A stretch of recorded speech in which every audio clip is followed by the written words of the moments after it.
Hi, welcome to this video. I'm gonna guide you through how to remove background in CapCut without a green screen. Good news! You can easily remove a video background in CapCut without a green screen using the built-in AI auto cutout tool.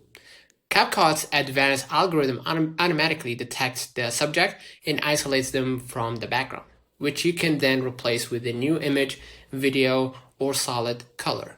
So, let's test it out. I'm gonna go ahead to CapCut and press here remove background feature.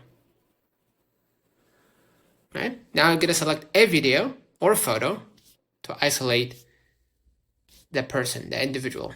So let's say I'm gonna isolate this photo. Right? Again, you can apply this to a video, so no worries. In my case, I want like a talking head photo or video to apply this example. So I'm gonna hit next. Wait for a few moments and let the AI do its thing.